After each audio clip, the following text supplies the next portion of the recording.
میں تیزی سے بے ہوشگی کی گولیاں اپنی ساس اور شوہر کے دودھ میں ملا رہی تھی، کیونکہ اب میری ہمت جواب دے چکی تھی۔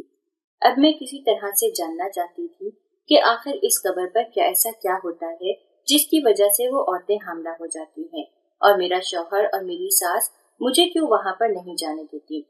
میرا تجسس بہت زیادہ بڑھ گیا تھا، مجھ سے اب مزید برداشت نہیں ہو رہا تھا۔ وہ دودھ لے کر میں اپنی ساس کے کمرے میں گئی، لیکن میں نے دیکھا کہ وہ پہلے سے ہی سوئی ہوئی تھی۔ شوہر کے کمرے میں گئی تو وہ بھی سویا ہوا پڑا تھا۔ مجھے حیرانگی ہو رہی تھی کیونکہ کبھی بھی وہ اس وقت نہیں سوئے تھے۔ مغرب کی اذانوں کی آواز سنائی دے رہی تھی، جبکہ ان لوگوں کو ذرا بھی ہوش نہیں تھا۔ کبھی کبھار تو مجھے ان لوگوں کی زندگی پر افسوس بھی ہوتا تھا، کیونکہ ان لوگوں کی زندگی کا کوئی مقصد نہیں تھا۔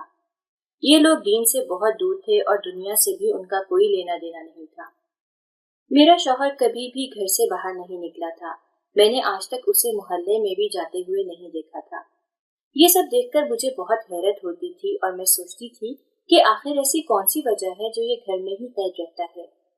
میں نے جب اپنی ساس سے اس بارے میں پوچھنے کی کوشش کی تو اس نے مجھے ڈانٹ کر خاموش کروا دیا اور مجھے کہنے لگی، تمہارے لیے بہتر یہی ہے کہ اپنے کام سے کام رکھو۔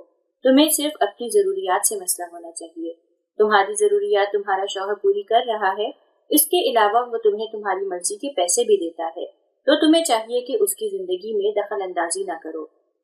جیسے وہ زندگی گزار رہا ہے اسے ویسے ہی زندگی گزارنے دو۔ مردوں کو وہ عورتیں سخت زہر لگتی ہیں جو ان کے معاملات میں دخل اندازی کرتی ہیں، وہ بھی اس طرح کے معاملات میں جو بہت… اچانک بات کرتے کرتے میری ساس خاموش ہو گئی۔ میں نے بے صبری سے اس سے پوچھا کہ کون سے معاملات؟ اس نے مجھے اپنے پاس سے اٹھا دیا اور کہنے لگی، چلو جاؤ جلدی سے کھانا بناؤ، مجھے سخت بھوک لگی ہوئی ہے۔ پھر اس دن بھی میں اس کے قریب سے اٹھ گئی۔ اس دن بھی مجھے معلوم نہیں ہو سکا کہ اس سب کے پیچھے وجہ کیا ہے۔ میرے خاندان میں بہت سارے لوگوں نے ہماری دعوتیں رکھی تھی، مگر ہم کسی بھی دعوت پر نہیں جا سکے۔ میری امی بہت ناراض ہو رہی تھی۔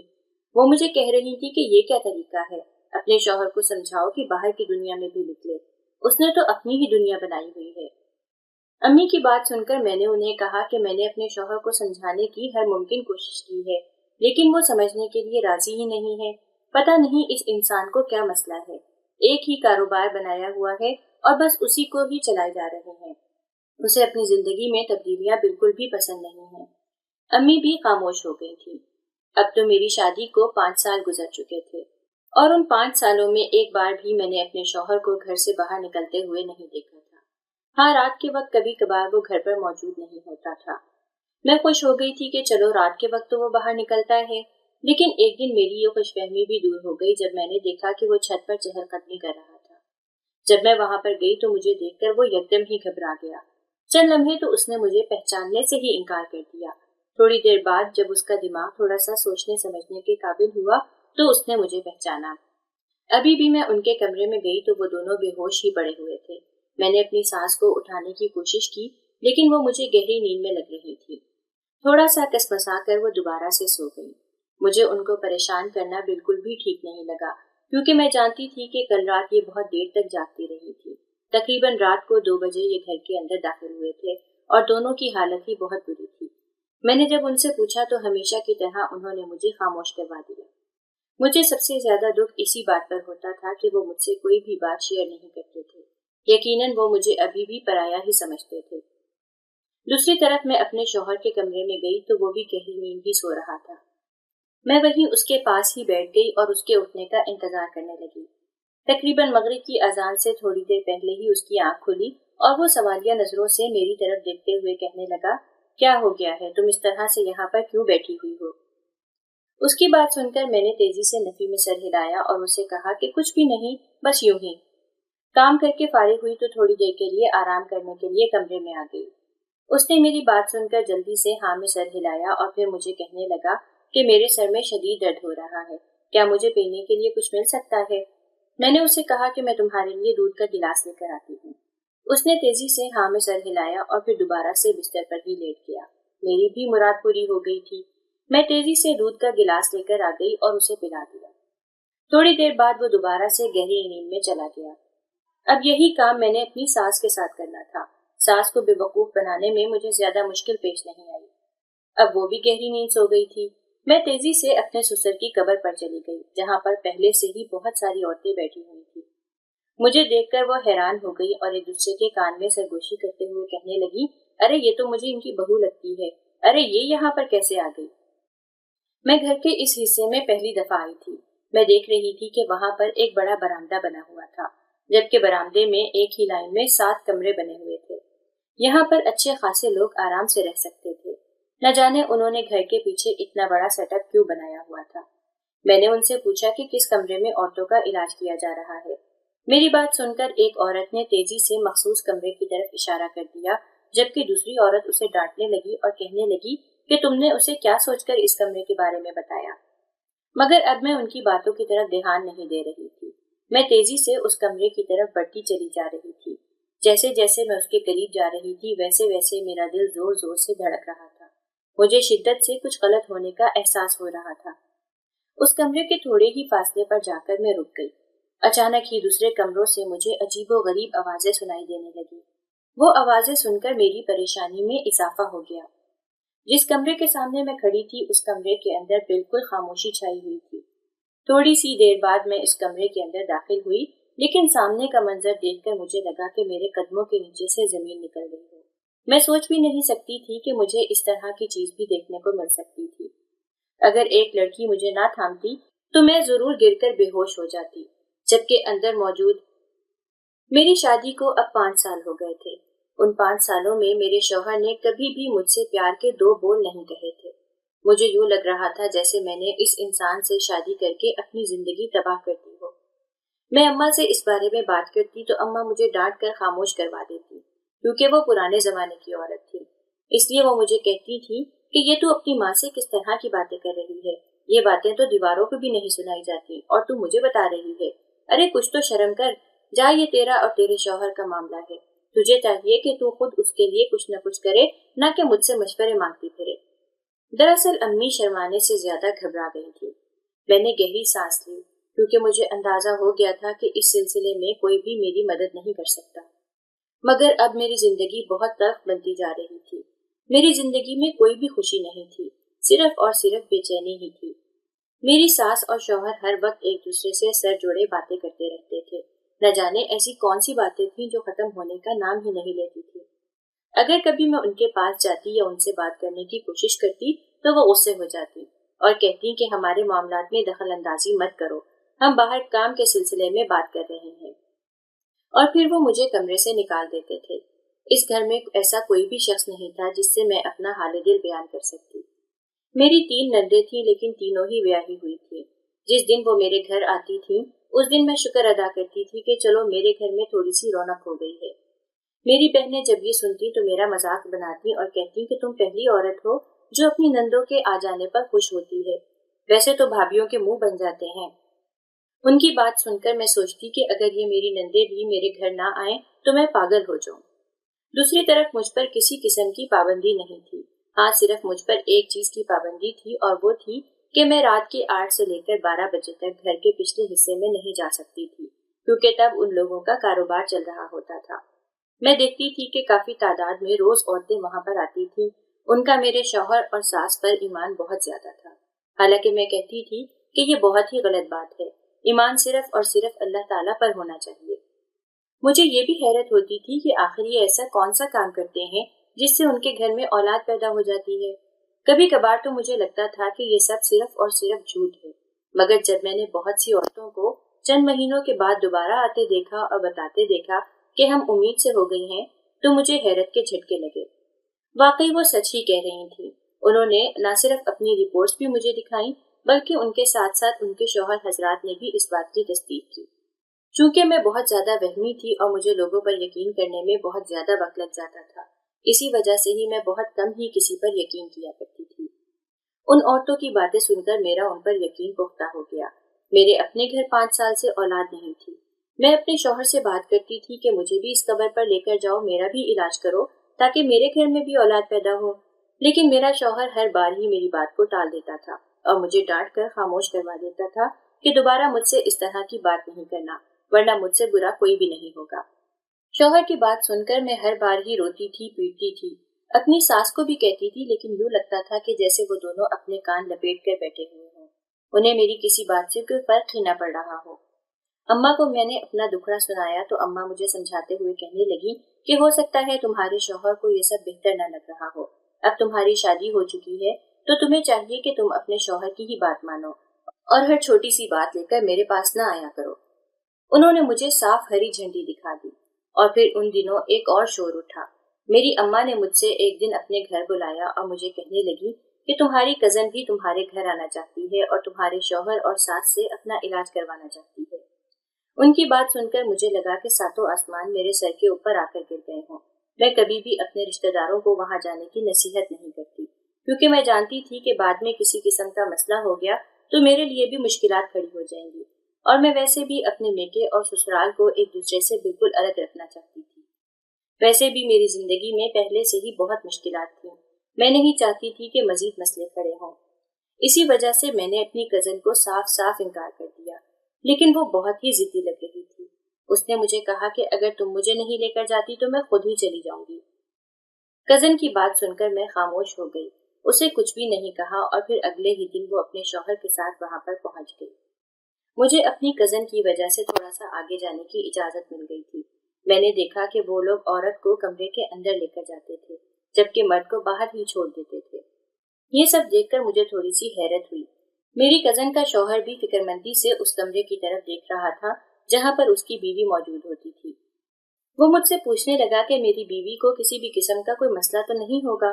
उसकी बात सुनकर मैंने जल्दी से नफी में सर हिलाया और उसे कहा कि फिक्र मत करो, किसी भी किस्म का कोई मसला नहीं होगा।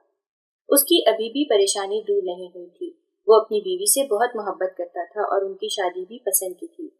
खानदान वालों से लड़कर उन्होंने एक दूसरे से शादी की थी और अब वो एक दूसरे के लिए जान देते थे।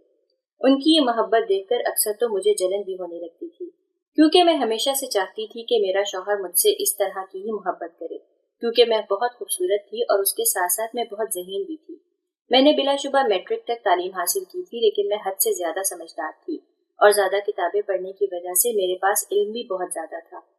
जब मेरी शादी हो रही थी तब मुझे बताया गया था कि मेरे शौहर ने बीए किया हुआ है। ये बात सुनकर मुझे बहुत खुशी हुई थी, क्योंकि मुझे पढ़े लिखे लोग हमेशा से ही बहुत पसंद थे। मैं सोचती थी कि उनमें हिम्मत और जुर्रत ज्यादा होती है और वो कोई भी काम मुकम्मल अंदाज में करने की सलाहियत रखते हैं। लेकिन मैं नहीं जानती थी कि मेरी किस्मत खराब निकलने वाली है। जब मैं शादी होकर अपने ससुराल आई और अपने शौहर का रवैया देखा तो मेरा दिल खून के आंसू रोने लगा। मैं सोच भी नहीं सकती थी कि ये इंसान इस तरह का भी हो सकता है। मुझे इस तरह के मर्दों से बहुत ज्यादा नफरत थी, जो कि घर के अंदर ही टिक कर बैठे रहते थे और घर से बाहर निकलना अपनी शान के खिलाफ समझते थे। कभी कभार तो मुझे लगता था कि औरत मैं नहीं, बल्कि औरत तो मेरा शौहर है, जो घर के अंदर ही दुबका रहता है। न जाने घर में ऐसा क्या था जो ये बाहर निकलने के लिए तैयार ही नहीं था। 2-3 बार मैंने उसे जबरदस्ती अपने साथ ले जाने की कोशिश की, लेकिन उसने मुझे साफ साफ इनकार कर दिया और मुझे यहाँ तक धमकी दे दी कि अगर अब तुमने मुझे तंग करने की कोशिश की तो तुम्हें हमेशा के लिए अपनी अम्मा के घर छोड़ आऊंगा। उसकी ये धमकी सुनकर मैं दिल ही दिल में हंसने लगी थी, क्योंकि मैं जानती थी कि उसमें जरा सी भी हिम्मत नहीं है और ये कभी भी मुझे मेरी माँ के घर नहीं छोड़ेगा। मगर उसके सामने हंसकर मैं उसे ताव नहीं दिला सकती थी, इसी वजह से ही खामोश हो गई। उन दिनों में सास के भी चाल चलन ही बदल गए थे। वो कुछ ज्यादा ही हवाओं में उड़ने लगी थी और इतनी अजीबोगरीब बातें करती थी कि मैं बयान ही नहीं कर सकती। उनकी हर बात से गुरूर और तकब्बुर टपकता था और वो खुद को पता नहीं क्या समझने लगी थी। ये सब उस वक्त शुरू हुआ था जब हमारे मोहल्ले में एक औरत आई। वो औरत सारा दिन मेरी सास के पास ही बैठी रहती थी और अपनी बेऔलादी का रोना रोती रहती थी। दरअसल मेरी सास की एक आदत थी कि वो पहली ही मुलाकात में किसी को अपने कारोबार के बारे में नहीं बताती थी, बल्कि थोड़ा वक्त गुजरने के बाद ही वो किसी औरत को बताती थी, ताकि इस तरह से उस औरत का एतबार भी कायम हो जाए। मगर उस औरत को पहले से ही पता था, क्योंकि वो इस मोहल्ले में रहती थी और इस मोहल्ले के हर घर के हर बच्चे को इस बारे में पता था कि जो भी बेऔलाद औरत मेरी ससुर के कब्र पर आती है वो हामला हो जाती है। गली के छोटे छोटे बच्चों के मुंह से इस तरह की बातें सुनकर मुझे बहुत दुख होता था और हैरत भी होती थी। मैं सोचती थी कि उनके छोटे से जहन में ये लोग इस तरह की गलत बातें डाल रहे हैं। सबसे ज्यादा दुख मुझे इस चीज पर होता था कि लोगों का ईमान बहुत ज्यादा कमजोर हो गया था। अब लोग दुआओं से ज्यादा इन पीर फकीर और कब्र वगैरह पर यकीन करने लगे थे। खैर वो औरत मुझे बहुत समझदार लगती थी, इसलिए इतना वक्त गुजर जाने के बावजूद भी उसने अभी तक मेरी सास को ये नहीं कहा था कि मुझे भी अपने शौहर की कब्र पर ले चलो और मेरा भी इलाज कर दो, और उसकी यही बात मुझे खुशी देती थी। मगर फिर एक दफा मेरी सास अचानक से ही उसे बोल पड़ी थी कि मैं तुम्हारा इलाज क्यों ना करूं। उसकी बात सुनकर वो औरत हंसने लगी और कहने लगी, अरे नहीं, मैं इन बातों पर बिल्कुल भी यकीन नहीं रखती। मैं करीब ही बैठी बर्तन धो रही थी, मगर मेरे कान उनकी बातों की तरफ ही थे। मैं देखना चाहती थी कि आखिर ये औरत क्या फैसला करेगी। मेरी सास उसे फायदे बताने लगी और कहने लगी कि तुम्हें किसी भी किस्म का कोई नुकसान नहीं होगा, घर का ही मामला है। मैं तुम्हें यकीन दिलाती हूँ कि महीने के अंदर अंदर ही तुम्हारी औलाद हो जाएगी। वो सोच में डूब गई और फिर कहने लगी कि क्या तुम वाकई सच कह रही हो? क्या ऐसे मुमकिन हो सकता है? लेकिन न जाने क्यों मुझे लगता है कि ये सारी बातें झूठी हैं। अरे बहन, तुम सिर्फ एक बार मुझ पर यकीन करके देख लो, मुझे यकीन है मैं तुम्हें मायूस नहीं करूंगी। मेरी सास यूं बातें कर रही थी जैसे खुदा न खास्ता औलाद देना उसी के ही हाथ में हो। मुझे उसकी ये बातें बहुत ही जहर लग रही थी। जबकि वो औरत जो थोड़ी देर पहले बहुत ज्यादा समझदार बन रही थी, अब वो भी गहरी सोच में डूब गई थी। और फिर वो कहने लगी, ठीक है, मैं तुम्हारी बात मानने के लिए तैयार हूँ। मैं एक बार तुम पर यकीन करके देख रही हूँ। 1 महीने बाद पता चल जाएगा कि क्या होता है। उसकी बात सुनकर मेरी सास खुश हो गई और उस औरत को अपने गले से लगा लिया। उन दोनों की ये खुशी मुझे बहुत जहर लग रही थी, क्योंकि मेरी 5 सालों से औलाद नहीं थी और सास को मेरी जरा भी फिक्र नहीं थी। ये दूसरी औरतों को ठीक करने के चक्करों में लगी हुई थी। मैंने वो मौका बेहतर समझा और उसी औरत के सामने ही मैं अपनी सास को कहने लगी, अम्मा, आपने मुझसे वादा किया था कि अब मेरा भी इलाज करवाओगी। रात के वक्त मैं भी आपके पास आऊंगी। मेरी सास ने मुझे गुस्से से घूरा, मगर वो उस औरत के सामने कुछ भी नहीं कह सकती थी। थोड़ी देर बाद वो प्यार से मुखातिब करते हुए कहने लगी, हाँ बेटा, क्यों नहीं। जबकि वो औरत जो उसके करीब ही बैठी हुई थी हैरत से मेरी तरफ देखते हुए कहने लगी, बेटा, क्या तुम्हारे घर में औलाद नहीं है? उसकी बात सुनकर मैंने तेजी से नफी में सर हिलाया और उसे बताया कि मेरी शादी को 4 साल गुजर गए हैं, लेकिन इन 4 सालों में मैं अभी तक हामला नहीं हुई। अब वो हैरत से मेरी सास की तरफ देखने लगी और कहने लगी, तुम्हें सबसे पहले तो अपनी बहू का इलाज करना चाहिए, तुम उसका इलाज क्यों नहीं कर रही? ये तो बहुत ही गलत बात है। वो कह रही थी और उसके साथ साथ नफी में सर हिला रही थी। उसकी बातें सुनकर मुझे बहुत ही खुशी महसूस होने लगी। मुझे लग रहा था कि शायद मेरी सास को मुझ पर रहम आ जाएगा और वो मेरा इलाज कर देगी, लेकिन उल्टा सास मुझ पर गुस्सा हो गई। उस औरत के जाने के बाद मेरी सास ने मुझे बालों से पकड़ लिया और मेरे बाल जोर जोर से खींचने लगी। मैं खुद को उसे छुड़वाने की कोशिश कर रही थी, लेकिन उसकी गिरफ्त बहुत मजबूत थी। मैं चाह कर भी खुद को उससे आजाद नहीं करवा पा रही थी। थोड़ी ही देर बाद वहां पर मेरा शौहर आ गया, जिसने मेरी सास से अलग किया। मैं फूट फूट कर रोने लगी। मुझे इस तरह से रोता देखकर वो मुझे डांटने लगा और कहने लगा कि तुम्हें क्या जरूरत थी अम्मा से मुकाबला करने की। इसके बाद मैंने उन्हें कुछ भी नहीं कहा और खामोशी से अपने कमरे में चली गई। मैंने अब एक फैसला किया था कि अब चाहे कुछ भी हो जाए, इस सब का पता लगा कर ही रहूंगी। और इसके दौरान मुझे ऐसी ऐसी बातें जानने के लिए मिली कि मैं बयान नहीं कर सकती। मैं सिर्फ और सिर्फ ये पता लगाने वाली थी कि वहाँ पर औरतों को हामला कैसे किया जाता है। लेकिन कुछ वक्त गुजरने के बाद मुझे ये भी पता चल गया कि वहाँ पर कुछ औरतें ऐसी हैं जो हामला होने के लिए नहीं जाती, बल्कि वो तो कोई और ही काम कर रही हैं। जिस औरत को मैं समझदार समझती थी, अगले ही दिन वो औरत हमारे घर आ गई और फिर सास के साथ वो उस हिस्से में चली गई जहाँ पर औरतों का इलाज किया जाता था। मैंने वहाँ पर जाने की कोशिश की तो मुझे बाहर ही भेज दिया गया। अब मैं बेसब्री से बाहर बैठी उसके वापस आने का इंतजार कर रही थी, क्योंकि मैं उससे पूछना चाहती थी कि आखिर अंदर क्या होता है। वहां पर बैठे बैठे मुझे 2 घंटे गुजर गए और फिर इसी दौरान 5 घंटे भी गुजर गए। मेरा तजस्सुस बढ़ता चला जा रहा था। जब वो बाहर निकली तो उसकी हालत बहुत ही बुरी लग रही थी। वो लंगड़ा कर चल रही थी। यूं लग रहा था जैसे उसके जिस्म से सारी जान खत्म हो गई हो। मैं तेजी से उसके पास गई और उससे कुछ पूछना चाहा, लेकिन मेरी सास ने मुझे सख्ती से मना कर दिया और दूर हटने के लिए कहा। मैं ना चाहते हुए भी दूर हो गई। अगले दिन मैं उसके घर गई तो वो बहुत गुमसुम बैठी हुई थी। मैंने उससे पूछा तो उसने मुझे कुछ भी ना कहा, बल्कि खामोशी से मेरे चेहरे की तरफ देखती रही। उसकी ये हालत देखकर अब मुझे बहुत ज्यादा परेशानी हो रही थी। मैंने उससे पूछा कि बाजी क्या हुआ है, मुझे कुछ तो बताओ। मेरी बात सुनकर वो कहने लगी, मैं तुम्हें कुछ भी नहीं बता सकती। अगर मैंने तुम्हें कुछ भी बताया तो शायद मैं कभी भी खुद से नजरें मिलाने के काबिल नहीं रहूंगी। उसकी ये बातें सुनकर मुझे शिद्दत से गलत होने का एहसास हुआ। मैंने कहा कि आपके साथ कुछ गलत हुआ है या आपके साथ किसी ने जबरदस्ती करने की कोशिश की है। मेरी बात सुनकर उसने तेजी से नफी में सर हिलाया और कहने लगी कि ऐसा कुछ भी नहीं है। फिलहाल यहाँ से उठ जाओ क्योंकि मेरा सर बहुत बुरी तरह से दर्द कर रहा है। मैं बेहोश हो गई थी और उसके बाद मुझे नहीं याद कि मेरे साथ क्या हुआ है, मगर मुझे इतना याद है कि कुछ तो ऐसा है जो बिल्कुल भी ठीक नहीं है। ये कहकर वो फूट फूट कर रोने लगी। उसे रोता देखकर मैं परेशान हो गई। उसने जल्दी से मेरा हाथ पकड़ा और मुझे कहने लगी कि खुदा के लिए इन सबको रोक दो, खुदा के लिए पता लगाओ कि ये सब क्यों हो रहा है और कैसे हो रहा है। मैंने उसे तसल्ली दी और कहा कि आपको फिक्र करने की जरूरत नहीं है, ये सब पता लगाने की मैं हर मुमकिन कोशिश करूंगी, क्योंकि अब मुझे भी यही लगने लगा है कि कुछ तो दाल में काला है। इसके बाद उसने अपनी आंखें बंद कर ली। उसकी आंखों से लगातार आंसू बह रहे थे। उसे इस तरह से रोता हुआ देखकर मुझे बहुत तकलीफ हो रही थी। जब मैं घर वापस लौटकर आई तो देखा कि मेरी सास चारपाई पर बैठी हुई थी और पैसे गिन रही थी। ये वही पैसे थे जो थोड़ी देर पहले ये औरत उसे देकर गई थी। उसके चेहरे पर मुस्कान फैली हुई थी। मैं तेजी से उसके पास गई और उससे पूछने लगी कि आपने इस औरत के साथ क्या किया है। मेरी बात सुनकर चंद लम्हे के लिए तो वो खामोश हो गई और फिर गुस्से से मेरे चेहरे की तरफ देखते हुए कहने लगी, तुम्हें मैंने कितनी बार कहा है कि अपने काम से काम रखा करो और मेरे मामलात में दखल अंदाजी मत किया करो, लेकिन लगता है कि तुम्हें एक बार कही हुई बात समझ में नहीं आती। अब क्या तुम्हें किसी और तरीके से समझाना पड़ेगा? मैंने उससे कहा कि आप जिस मर्जी जबान में समझाएं, मगर मुझे समझाएं कि ये सब क्या चल रहा है। उसने कुछ भी नहीं कहा और खामोशी से अपने कमरे में चली गई, जबकि मैंने अपना सर अपने दोनों हाथों में गिरा दिया।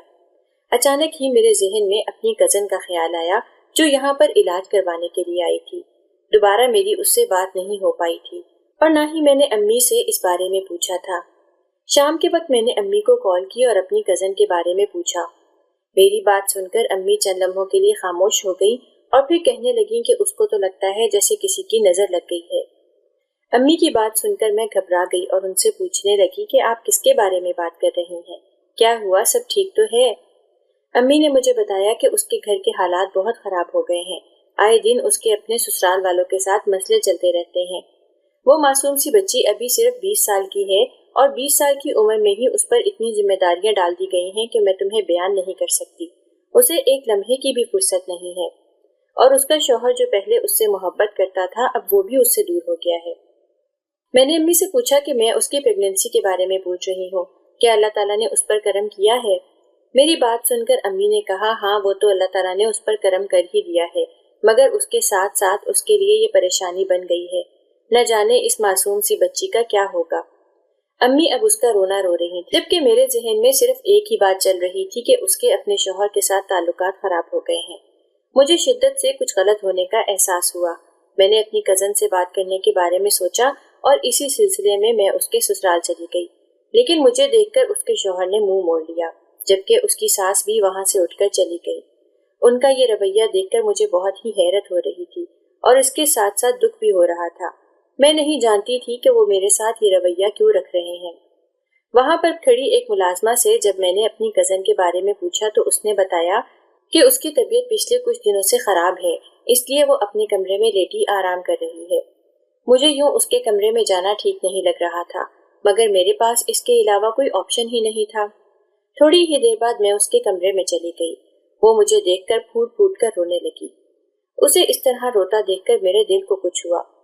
मैं उसके पास गई और उसे सीने से लगाकर तसल्ली देने लगी। वो मुसलसल एक ही बात कह रही थी कि मेरी जिंदगी खराब हो गई है, मेरी जिंदगी में सब कुछ खत्म हो गया है, काश मैं तुम्हारी बात मान लेती, काश मैं कभी भी वहां पर न जाती। ये सब कुछ वहां जाने से ही शुरू हुआ है। तुम नहीं जानती कि मेरे घर के हालात कितने ज्यादा खराब हो गए हैं। वो मुसलसल रोए चले जा रही थी और मुझे अपने घर के हालात के बारे में बता रही थी। मुझे बहुत ज्यादा अफसोस हो रहा था। मैंने उससे कहा कि देखो, मैंने तुम्हें मना भी किया था कि वहां पर नहीं जाना, क्योंकि मैं इस बारे में कुछ भी नहीं जानती थी। मुझे लगता था कि वहां पर वाकई औरतों का इलाज किया जाता है, लेकिन वक्त गुजरने के साथ साथ मुझे मालूम हुआ कि सिर्फ इलाज ही नहीं किया जाता, बल्कि वहां पर और भी बहुत कुछ हो रहा है। मगर मेरे पास उसके बारे में उस वक्त कोई कुछ सबूत नहीं था। میری بات سن کر اس نے تیزی سے گردن اٹھائی اور مجھ سے پوچھنے لگی، کیا اب تمہارے پاس ثبوت ہے؟ میں نے نفی میں سر ہلا دیا۔ اس نے مجھے پیچھے کی طرف دھکا دیا اور چلاتے ہوئے کہنے لگی، پھر تم میرے پاس کیوں آئی ہو؟ کیا تم میرا تماشا دیکھنے کے لیے آئی ہو؟ وہ ہذیانی انداز میں اونچی اونچی چلا رہی تھی۔ اس کی یہ حالت دیکھ کر مجھے بہت بے چینی ہو رہی تھی۔ میں نے اسے قابو میں کرنے کی کوشش کی، لیکن اب وہ میرے قابو میں ہی نہیں آ رہی تھی۔ مجھے پتا تھا کہ اسے پیار کی ضرورت ہے اور صرف توجہ ہی ہے جو اسے ٹھیک کر سکتی ہے۔ کافی دیر اس کی منتیں کرنے اور اسے سنبھالنے کے بعد وہ دوبارہ سے سنبھل گئی اور میری گود میں سر رکھ کر لیٹ گئی۔ اب وہ رو نہیں رہی تھی، بلکہ خاموشی سے میرے چہرے کو دیکھ رہی تھی۔ میں نے اسے کہا، اب مجھے ساری بات بتاؤ کہ کیا ہوا ہے۔ اس نے گہری سانس لی اور مجھے کہنے لگی، تمہیں تو پتا ہے کہ میری شادی کو 6 مہینے ہو گئے تھے اور میری ساس کو پوتے پوتیوں کا بہت شوق تھا۔ اسی وجہ سے وہ ہر وقت ہی مجھے تنگ کرتی رہتی تھی، مگر میرے شوہر نے کبھی بھی مجھے پریشان نہیں کیا تھا۔ وہ ہمیشہ مجھے یہی کہتا تھا کہ جس وقت اللہ نے چاہا اس وقت تم پر کرم ہو جائے گا، مگر میں اپنی ساس کی باتوں سے بہت زیادہ تنگ آ گئی تھی، کیونکہ میرا شوہر تو سارا دن گھر سے باہر ہوتا تھا، گھر کے اندر میں ہی موجود ہوتی تھی اور ساس کی باتیں مجھے ہی سننی پڑتی تھی۔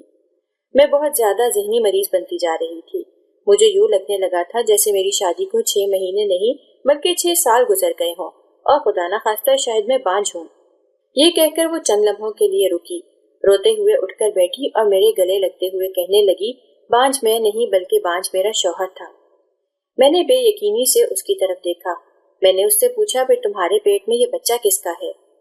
وہ نفی میں سر ہلانے لگی اور کہنے لگی، مجھے خود اس بارے میں نہیں پتا، خدا کی قسم مجھے اس بارے میں کچھ بھی معلوم نہیں ہے۔ میں نے آج تک کسی بھی مرد پر غلط نظر نہیں ڈالی، غلط تعلقات رکھنا تو دور کی بات۔ یہ کہہ کر وہ میرے گلے لگ گئی۔ میں نے اسے تسلی دی اور کہا کہ مجھے تم پر یقین ہے، مجھے بتاؤ کہ تمہیں کیا لگ رہا ہے۔ اس نے اپنی گردن جھکائی اور مجھے کہنے لگی، جس دن میں تمہاری ساس کے آستانے پر گئی تھی اس سے چند دن کے بعد ہی میری طبیعت خراب رہنے لگی تھی۔ میرے شوہر نے جب میری حالت دیکھی تو وہ پریشان ہو گیا، کیونکہ اسے اپنے بانجھ پن کے بارے میں پتا تھا، مگر اس نے مجھے کبھی بھی نہیں بتایا تھا۔ اسے یہی ڈر تھا کہ میں اسے ہمیشہ ہمیشہ کے لیے چھوڑ کر چلی جاؤں گی، اسی وجہ سے وہ مجھے کھونے سے ڈرتا تھا۔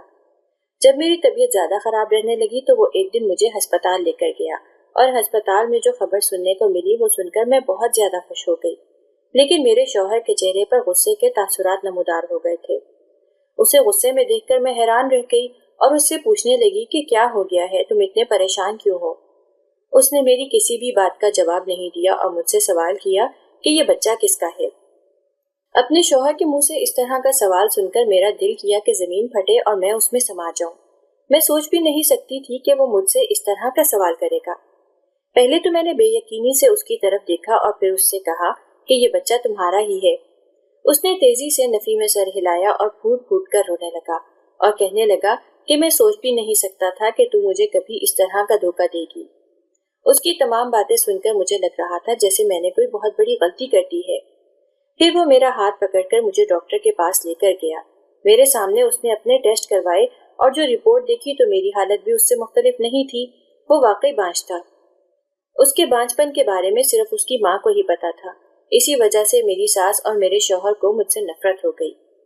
اب نہ تو وہ مجھ سے بات کرتے ہیں اور نہ ہی وہ میری طرف دیکھتے ہیں۔ میری حیثیت اب اس گھر میں ایک نوکرانی کے سوا کچھ بھی نہیں ہے۔ میں نے اس کا ہاتھ پکڑا اور اسے تسلی دیتے ہوئے کہا، فکر مت کرو، میں تمہارے گناہگار کو سزا ضرور دلوا کر رہوں گی۔ اور پھر یہی وجہ تھی کہ میں ہر حال میں پتہ لگانا چاہتی تھی کہ آخر وہاں پر ہوتا کیا ہے۔ جب میں اس کے گھر سے لوٹ کر اپنے گھر آئی تو وہاں پر محلے کی عورت پہلے سے ہی موجود تھی۔ مجھے دیکھ کر وہ مسکرانے لگی اور کہنے لگی، یہاں پر غلط سرگرمیاں ہو رہی ہیں، خدا کا واسطہ ہے کہ ان سرگرمیوں کو روکو اور معصوم عورتوں کے ساتھ کسی بھی قسم کی زیادتی نہ ہونے دو۔ اس نے مجھے مزید کہا کہ میں جانتی ہوں کہ تم سمجھدار ہو اور تم سب کچھ جان گئی ہو، اس لیے بہتر یہی ہے کہ اب یہ سب کچھ یہیں پر ہی روک دو۔ میں نے محلے کی عورت کو تسلی دی اور کہا کہ آپ کو فکر مند ہونے کی ضرورت نہیں ہے، اب یہاں پر دوبارہ کسی بھی قسم کی کوئی زیادتی نہیں ہوگی، یا تو یہ سب کچھ ہمیشہ کے لیے بند ہو جائے گا یا پھر یہ لوگ تباہ ہو جائیں گے۔ اس کے بعد میں نے اپنی ساس سے بات کرنا چھوڑ دیا کیونکہ مجھے اس سے شدید نفرت ہو گئی تھی۔ میں اس کی طرف دیکھنا بھی پسند نہیں کرتی تھی، میری یہی کوشش ہوتی تھی کہ اس سے دور ہی رہوں۔ اب میرا صرف ایک ہی مقصد تھا اور وہ مقصد یہ تھا کہ میں کسی طرح سے اس جگہ پر جاؤں اور وہاں پر دیکھوں کہ چل کیا رہا ہے۔ اس لیے میں نے اپنی ساس کو ایک دن وہی نیند کی گولیاں دے کر بے ہوش کر دیا اور خود وہاں پر چلی آئی، مگر وہاں پر پہنچنے کے بعد مجھے لگا کہ میرے قدموں کے نیچے سے زمین نکل گئی ہے۔ جس کمرے کے اندر میں داخل ہوئی تھی اس کمرے کے اندر ایک اجنبی مرد موجود تھا اور اس کے ساتھ ایک معصوم لڑکی تھی جو بے ہوش پڑی ہوئی تھی۔ وہ کمرہ چھوڑ کر میں تیزی سے دوسرے کمرے کی طرف گئی تو دیکھا کہ وہاں پر بھی یہی سب کچھ چل رہا تھا۔ میں نے چلا چلا کر ان عورتوں سے کہا کہ یہاں پر کیا ہو رہا ہے۔ ان عورتوں میں سے زیادہ تر عورتیں ایسی تھیں جو میری ساس کی ہی چیلیاں تھیں۔ دراصل یہ عورتیں یہاں پر علاج کروانے نہیں آتی تھیں، بلکہ یہ عورتیں یوں ہی چلی آتی تھیں تاکہ سب کو یہ دکھایا جا سکے کہ یہاں پر بہت زیادہ رش لگا رہتا ہے، جبکہ حقیقت میں یہاں پر ظلم ہو رہا تھا۔ مجھے ان معصوم لڑکیوں پر افسوس ہو رہا تھا جو اولاد کے چکر میں اپنا سب کچھ کھو رہی تھیں، اور تب بھی مجھ پر یہ راز بھی آشکار ہوا کہ میری ساس ان عورتوں کو مختلف گھروں میں بھیجتی تھی جہاں پر جا کر وہ عورتیں پتہ لگاتی تھیں۔ قبر والا صرف ڈرامہ ہی تھا۔ میں نے ان تمام لوگوں کو وہیں پر ہی بیٹھے رہنے کا کہا، لیکن اس کے باوجود بھی وہ وہاں سے بھاگ گئیں۔ خیر مجھے ان کے بھاگنے سے فرق نہیں پڑتا تھا، کیونکہ میں جانتی تھی کہ اس سب کے پیچھے دو ہی بڑے ہاتھ ہیں، ایک میرا شوہر اور دوسرا میری ساس۔ میں سوچ بھی نہیں سکتی تھی کہ میں اس قدر گھٹیا شخص کی بیوی ہوں۔ جیسے جیسے مجھے یاد آتا ویسے ویسے مجھے شدید تکلیف محسوس ہوتی تھی۔ جب صبح وہ ہوش میں آئے تو میں نے ان کے سامنے ساری بات کھول کر رکھ دی۔ میری بات سن کر میرا شوہر یکدم ہی گھبرا گیا اور مجھے مارنے کے لیے بڑھا۔ میری ساس تیزی سے کہنے لگی کہ اسے مارنے کا کوئی فائدہ نہیں ہے، کیونکہ مجھے لگ رہا ہے کہ یہ بات سارے شہر میں پھیل جائے گی، اس لیے بہتر یہی ہے کہ اسے ہم ہمیشہ ہمیشہ کے لیے خاموش کروا دیتے ہیں۔ میرا شوہر کہنے لگا، اماں ٹھیک بات کر رہی ہیں، لیکن وہ نہیں جانتے تھے کہ جس کمرے میں موجود ہم یہ باتیں کر رہے ہیں اس کمرے کے باہر ہی پولیس کھڑی ہے۔ تھوڑی ہی دیر بعد پولیس گھر کے اندر داخل ہو گئی، جس کے بعد مجھ پر نیا راز آشکار ہوا کہ وہاں پر صرف عورتوں کے ساتھ ظلم ہی نہیں کیا جاتا تھا، بلکہ اس کے ساتھ ساتھ قیمتی اعضاء بھی غائب کر دیے جاتے تھے۔ میں سوچ بھی نہیں سکتی تھی کہ میرے 5 سال اس جہنم میں گزرے تھے۔ اس کے ساتھ ساتھ میں اللہ تعالیٰ کا بھی شکر ادا کر رہی تھی جس نے مجھے ان ظالم لوگوں سے محفوظ رکھا تھا۔ لہٰذا میرا پیغام ان تمام لوگوں کے لیے ہے جو ان پیروں فقیروں اور جعلی لوگوں کی باتوں پر یقین کر لیتے ہیں۔ ایسے ہی لوگوں کی زندگیاں تباہ ہوتی ہیں اور ایسے ہی لوگوں کے پاس آخرت میں کچھ بھی نہیں رہتا۔ خدا کا خوف کریں، اپنا ایمان پختہ کریں اور اللہ تعالیٰ پر یقین رکھیں، کیونکہ اللہ تعالیٰ ہی ہے جو سب کو نواز سکتا ہے۔ اس کے بندوں سے امید لگانا صرف اور صرف بے وقوفی ہے۔